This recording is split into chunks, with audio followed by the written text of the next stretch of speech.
정권 교체입니다. 문재인 정권과 내로남불 민주당에게 더 이상 대한민국을 맡길 수는 없습니다. 문재인 정권 4년은 우리 모두에게 끔찍한 고통의 시간이었습니다. 청년들은 일자리와 미래를 잃었습니다. 중산층은 무너졌고 노동자의 삶은 더욱 힘들어졌습니다. 포괄적인 세금과 집값 폭등으로 서민들의 허리는 휘다 못해 끊어질 지경입니다. 공정과 정의도 더럽혀졌습니다. 권력형 범죄를 서슴지 않는 파렴치범이 오히려 수호의 대상이 되고 있습니다. 성범죄자가 추앙을 받는 세상이 되었습니다. 일제강점기의 아픈 역사를 팔아먹은 자, 부동산 투기를 일삼는 자, 금융비리를 저지르는 자가 장관도 되고 국회의원도 되는 나라가 되었습니다. 그런데도 여전히 국민의 힘은 국민의 외면을 받고 있습니다. 문재인 정권의 추악한 내로남불에도 우리 국민의 힘은 외면받았습니다. 그것은 바로 우리가 과거에서 벗어나지 못했기 때문입니다.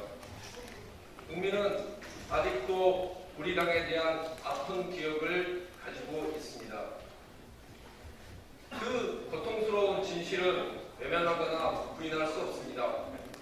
오직 새로운 희망과 변화만이 그 아픈 기억을 덮을 수 있습니다.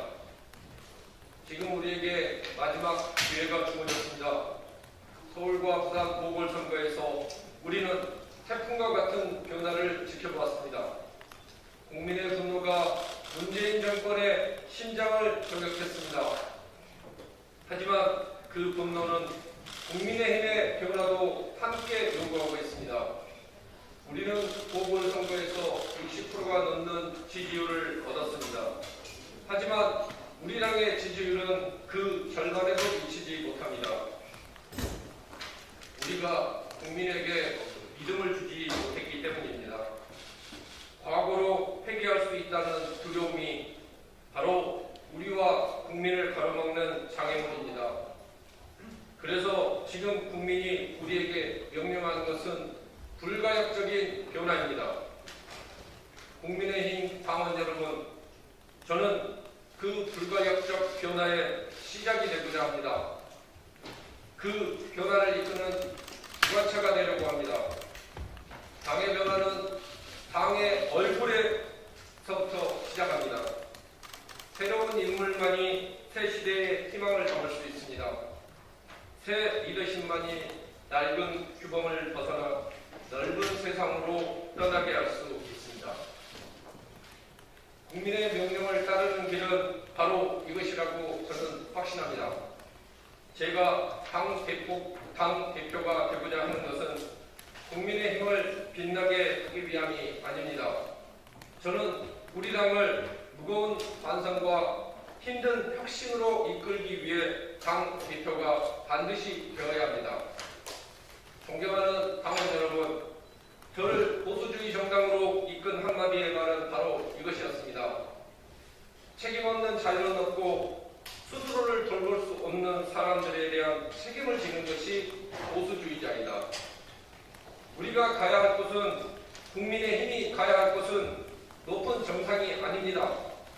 우리가 가야 할 곳은 노동자가 철판에 깔려 죽는 현장이고 임대 전단지가 달리는 빈 상가이며 삼각 김밥으로 한 끼를 때우고 소를 기다리는 편의점입니다.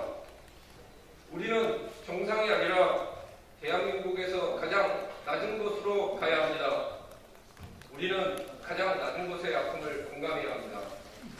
그것이 바로 보수이고 그 실천이 진정한 변화입니다. 우리는 승리해야 합니다. 우리는 2022년 대한민국을 절망에서 건져내야 합니다. 그리고 우리에게 주어진 유일한 승리 공식은 바로 변화입니다. 존경하고 사랑하는 국민의힘 당원 여러분, 저는 여러분에게 우리 당의 필승 공식을 제시하고자 합니다. 바로 우리 당의 거대한 변화의 시작입니다. 먼저 공천 철칙 확립. 가장 중요한 당 개혁은 공천 개혁입니다. 계파 정치나 호떡 공천이라 불리는 낡은 정치에서 벗어나기 위해서는 공천 철칙이 필요합니다. 저는 공천관리위원회를 상설기구로 설치하여 장기간의 후보 적합도 경쟁력 조사를 통해 공천이 결정되는 구조를 확립하겠습니다. 당대표나 최고위원이 절대로 개혁할 수 없는 공천룰을 확립하고 저부터 공천의 공정성을 담보하기 위해 다음 지방선거 공천 과정에서의 모든 권한을 내려놓겠습니다. 다음 청년 공천 30% 할당제.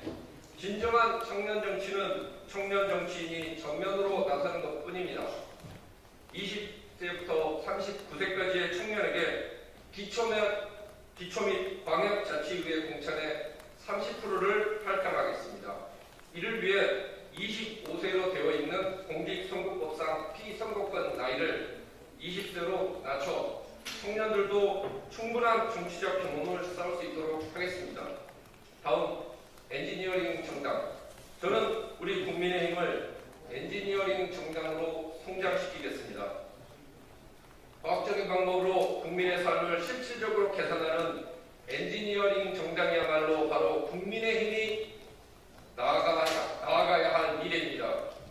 이를 위해 사무총장을 경영자 또는 공학자 출신으로 공모하여 우리 당의 새로운 변화를 불러오겠습니다. 또한 당 활동의 모든 중심을 데이터 분석에 놓고 지금까지 왔던 주먹구구식 정치에서 탈피하겠습니다. 다음 한국형 헤리티지 재단 설립. 우리 당의 부족한 청년 생태계 조성하기 위해서 100억 원의 기금을 마련하겠습니다. 이 기금을 활용하여 청년들이 정책을 개발하고 정치인으로 성장할 수 있는 물적 기반을 마련하겠습니다. 존경하는 당원 여러분, 이번 당대표는 내년 대통령 선거를 승리로 이끌어야 하는 막중한 자리입니다. 지금 우리 후보들이 아무리 미미해 보여도 그들보다 더 나은 후보는 없습니다. 호박 씨는 아무리 커도 옆으로만 자라고 삼나무 씨는 아무리 작아도 하늘을 향해 뻗습니다. 우리 당의 대통령 후보들은 모두 삼나무 씨와 같습니다. 당에서 뒷받침해주고 응원해주면 모두 훌륭한 나라를 바로 세울 수 있는 적임자가 될 수 있습니다. 대통령 선거 후보 선출의 공정성을 위해 저는 지도부나 외부와 개입할 요소를 최소화하겠습니다. 당 대표가 되는 즉시 경선룰을 미리 정해놓겠습니다. 우리 당의 대통령 후보는 100% 국민 경선으로 결정되어야 합니다. 그 경선 방법은 구체적인 조사문항과 방법까지 미리 정해놓아야 합니다. 이래야 외부의 좋은 인재도 우리 당에 들어올 수 있고 경선 과정에서의 갈등도 최소화할 수 있습니다. 마지막으로 당대표가 되면 저는 자기 희생을 실천하겠습니다. 당대표가 되면 저는 다음 총선에서 당이 원하는 바에 따라 험지 출마 또는 총선 조력자 역할을 하겠습니다. 당대표 자리는 정치적 성장의 도구이거나 경력 쌓기의 대상이 될 수 없습니다. 그런 대표로는 국민에게 감동을 줄 수 없습니다. 제가 당대표가 되면 그간 우리 당의 리더들이 보여주지 못한 자기 희생을 실천하겠습니다. 존경하는 국민의힘 당원 여러분, 우리가 정치를 한 것은 세상을 좀 더 나은 곳으로 만들기 위해서입니다. 하지만 국민들은 그렇게 믿지 않고 있습니다. 정치가 더는 희망의 이름이 아니고 기성정치로는 국민의 믿음을 얻을 수 없습니다. 그래서 이제는 정치가 변해야 합니다. 혁명적인 변화는 오직 혁신적인 사고에서부터 시작됩니다. 소설에 불과한 제가 감히 당 대표에 도전하는 것은 기존의 여의도 정치 공식에 젖어 있지 않기 때문입니다. 당원 여러분, 우리 당이 변해야 국민은 우리를 다시 믿어줍니다. 변화를 해야 승리할 수 있습니다. 대선 승리를 바라시면 저를 선택하십시오. 김웅과 함께 위대한 승리의 여정을 시작하십시오.